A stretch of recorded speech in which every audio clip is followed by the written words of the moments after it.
Dear students, जैसा कि आज जो स्टडी करते हैं वो है idempotent laws. Idempotent laws में जो है फॉर एग्जांपल जो है हम for any set, for any set, कौन सा भी हमारे पास सेट हो, सपोज हमें सेट ए लेते हैं तो इसके टू लॉज हैं। फर्स्ट ऑफ ऑल जो है हम जो है ए यूनियन ए करें तो हमारे पास रिटर्न में ए सेट मिले, और सेकंड जो हमारे पास सेट है अगर चाहे हम ए इंटरसेक्शन ए भी कर लें, ए इंटरसेक्शन ए करें तो हमारे पास ए ही सेट मिले। तो ये जो टू लॉज हैं इन दोनों लॉज को हम आइडम पोटेंट लॉज कहते हैं। तो लिहाजा इसमें होगा क्या कि हम सपोज़ एक ऐसा सेट उठाएं जिसके एलिमेंट सपोज़ हमने सेट उठाया सेट ए, इसके एलिमेंट हैं 1, 2, 3। अब ये होगा कि हमने जो सेट उठाया 1, 2, 3, ठीक है।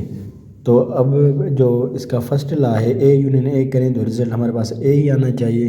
तो वो हमारे पास कैसे रिज़ल्ट आएगी, वो इस तरीके से रिज़ल्ट आएगी कि हम लिख रहे हैं फर्स्ट लॉ इसका ए यूनियन ए, तो रिज़ल्ट हमारे पास ए होना चाहिए। चलो ए यूनियन ए करते हैं, ए यूनियन ए, फर्स्ट में ए है तो ए का सेट हमारे पास 1, 2, 3 है, और यूनियन फिर सेकंड में ए है तो ए का सेट हमारे पास 1, 2, 3।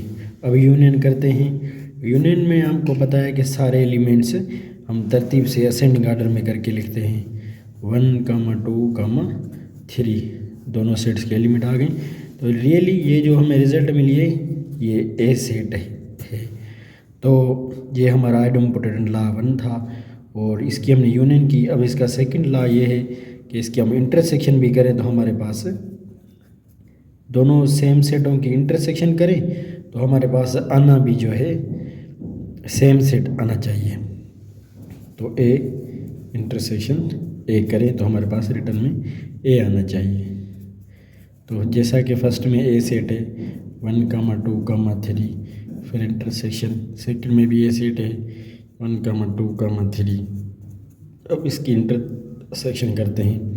इंटरसेक्शन में हम सेम एलिमेंट कॉमन एलिमेंट करके लिखते हैं। 1 फर्स्ट में भी है, सेकंड में है तो 1 हमने जो है कंसीडर किया, 2 सेकंड में भी है, थर्ड में है तो 2 को टेक किया, 3 यहाँ पर भी है, सेकंड में भी है तो 3 को हमने लिया। तो ये भी देखो हमें जो ऊपर गिवन सेट मिला हुआ है वो ये हमारे पास आ गया। तो ये बेसिकली टूज लॉ थे आइडम पोटेंट लॉस के। तो ये यहाँ तक हमने जो है आइडम पोटेंट लॉ पढ़ा, और आगे जो है हम एक और लॉ पढ़ते हैं जिसका नाम है complement.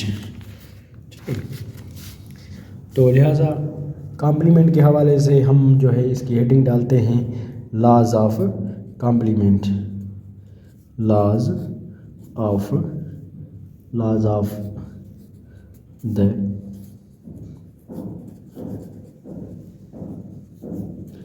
Laws of the complement.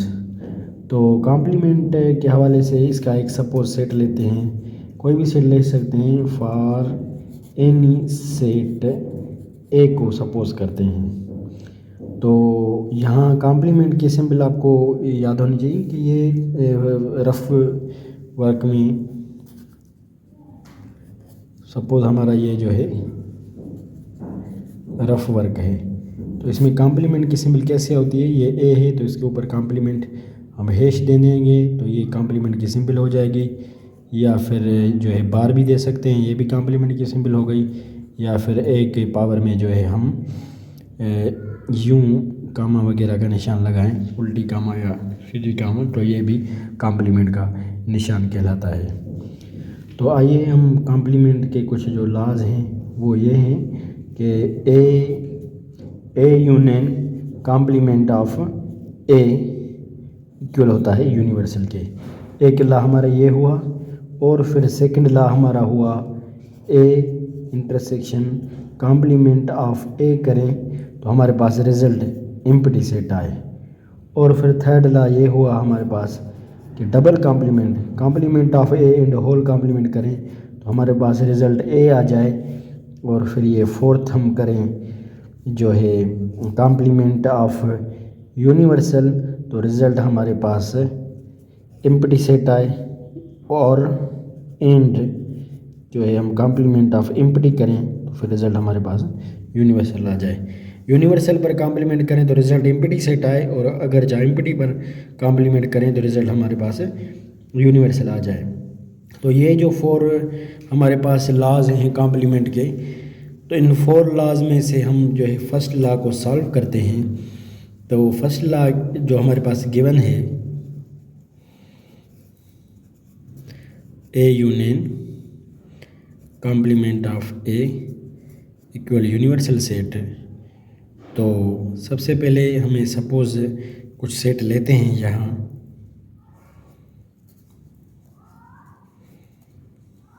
Suppose हमारे पास यहाँ यूनिवर्सल सेट है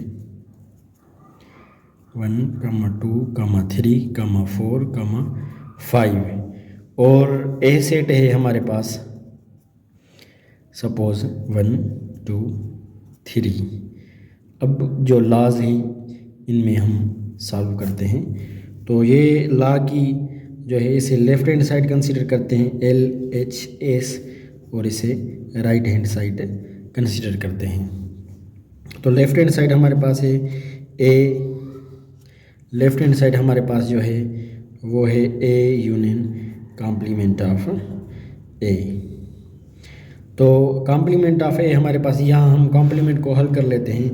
कॉम्प्लीमेंट ऑफ ए में होता क्या है, कैसे हम कॉम्प्लीमेंट ऑफ ए को हल करते हैं कि कॉम्प्लीमेंट इक्वल होता है यूनिवर्सल डिफरेंस के, और ए हम सेम रखेंगे। ये कॉम्प्लीमेंट सॉल्व हो गया। तो यूनिवर्सल डिफरेंस ए, फर्स्ट में यूनिवर्सल है तो यूनिवर्सल के एलिमेंट लिखेंगे 1, 2, 3, 4, 5। सेकंड में डिफरेंस है तो डिफरेंस देंगे, और सेकंड में ए है तो ए के एलिमेंट रखेंगे 1, 2, 3। तो 1, 2, 3, 1, 2, 3 में हुआ कैंसिल।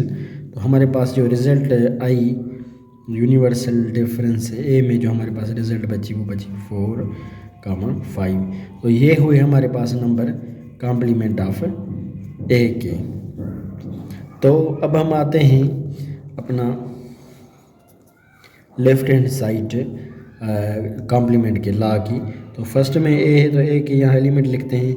ए के एलिमेंट है 1, 2, 3 यूनियन, और फिर जो है कॉम्प्लीमेंट ऑफ ए की जगह कॉम्प्लीमेंट ऑफ ए के नंबर लिखें।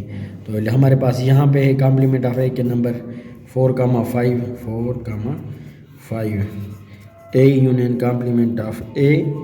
और यूनियन में हम क्या करते हैं, सारे एलिमेंट तरतीब से लिखते हैं 1, 2, 3, 4, 5। ये रहा हमारे पास कौन सा सेट है 1 से लेकर 5 तक।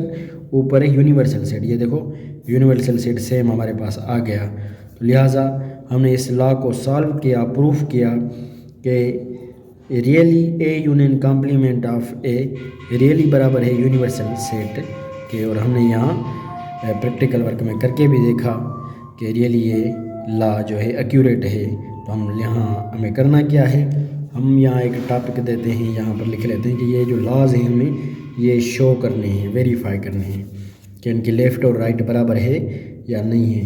तो यहाँ जो है मैं लिख लेता हूँ वेरीफिकेशन, और यहाँ जाकर मैंने इसके एक लॉ को वेरीफाइड कर दिया। तो यहाँ मैं लिखता हूँ वेरीफाइड हो गया ये। इसके बाद आते हैं इसके, ये तो पहला लॉ सॉल्व किया है हमने, अब इसके आते हैं सेकंड लॉ पर।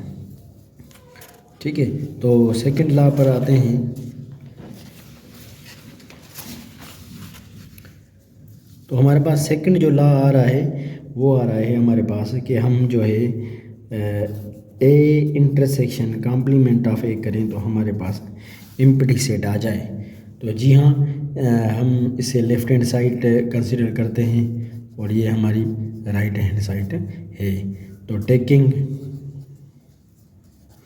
लेफ़्ट हैंड साइड टेक करते हैं, वो लेफ़्ट हैंड साइड है ए इंटरसेक्शन कॉम्प्लीमेंट ऑफ ए।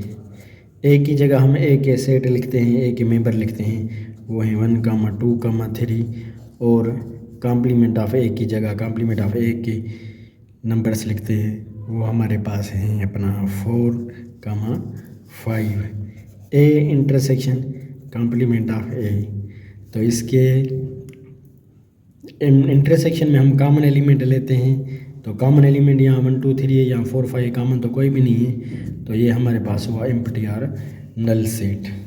तो ये भी हमारे पास प्रूव हो गया कि ए इंटरसेक्शन कॉम्प्लीमेंट ऑफ ए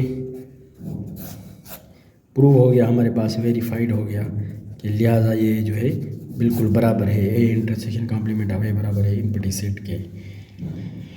तो ये था हमारे पास सेकंड लॉ अपना कॉम्प्लीमेंट का। इसके बाद है थर्ड लॉ ऑफ कॉम्प्लीमेंट का, वो है कॉम्प्लीमेंट और होल कॉम्प्लीमेंट। तो स्टूडेंट्स ये जो है बराबर है, ये ए के बराबर है, ठीक है। ये किसे ए के बराबर है, कॉम्प्लीमेंट में कैंसिल होता है तो ए के बराबर आ जाता है। तो इसे जब हम मैथमेटिकली सॉल्व करें तो वो कैसे करेंगे कि फर्स्ट जो है हम इसका एक कॉम्प्लीमेंट सॉल्व करेंगे, ठीक है। सपोज़ एक कॉम्प्लीमेंट कैसे सॉल्व करेंगे हम कि ये होल कॉम्प्लीमेंट बराबर है यूनिवर्सल डिफरेंस के, और ये जो अंदर रिजल्ट है कॉम्प्लीमेंट ऑफ ए ये हम सेम लिखते हैं। अब यहाँ यूनिवर्सल सेट आ रहा है, वो उसके एलिमेंट क्या हैं यूनिवर्सल सेट के हमारे पास 1, 2, 3, 4 and 5 difference. Complement of A के एलिमेंट क्या हैं, वो है 4 और 5। तो 4, 5 में कैंसिल हो गया, तो रिज़ल्ट हमारे पास आया 1, 2, 3, ठीक है। तो अब हम चेक करते हैं कि रियल ये ए सेट है, हाँ बिल्कुल ए सेट है, ये तो ए सेट है। पहले हमने 1, 2, 3 जो एलिमेंट्स हैं ये ए सेट के ही एलिमेंट्स हैं, तो ये भी हमारे पास वेरीफाइड हो गया कि जी हाँ ये जो है अब इक्वल है। तो verified left hand side right hand side के बराबर है, इसमें कोई डाउट नहीं है। अब जो है फोर्थ नंबर पर आते हैं। जो 4 है हमारे पास वो है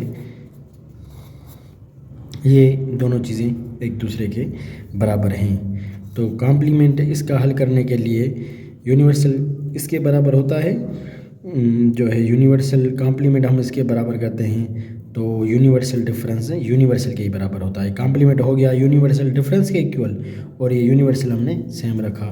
अब यूनिवर्सल के नंबर हैं 1, 2, 3, 4, 5 डिफरेंस, और फिर ये यूनिवर्सल के नंबर है 1, 2, 3, 4, 5। और 1, 2, 3, 4, 5 1, 2, 3, 4, 5 में कट गया, यहाँ माइनस से डिफरेंस से ख़त्म हो गया, और हमारे पास बचा एम्प्टी आर नल सेट। तो जी हाँ ये हमारे पास लॉ भी प्रूव हो गया कि ये जो है कॉम्प्लीमेंट ऑफ यूनिवर्सल बराबर है एम्प्टी और नल सेट के, और हमने यहाँ मैथमेटिकली करके भी देखा तो ये भी हमारे पास प्रूव्ड हो गया, प्रूव्ड या वेरीफाइड हम कह सकते हैं। तो थैंक यू व्यूअर्स, यहाँ तक ये था अपना कॉम्प्लीमेंट के लेक्चर और कॉम्प्लीमेंट के लॉज। इसके आगे नेक्स्ट लेक्चर में जो है हम एक और इसका इम्पॉर्टेंट लॉ पढ़ेंगे जिसका नाम है De Morgan law. Thank you viewers.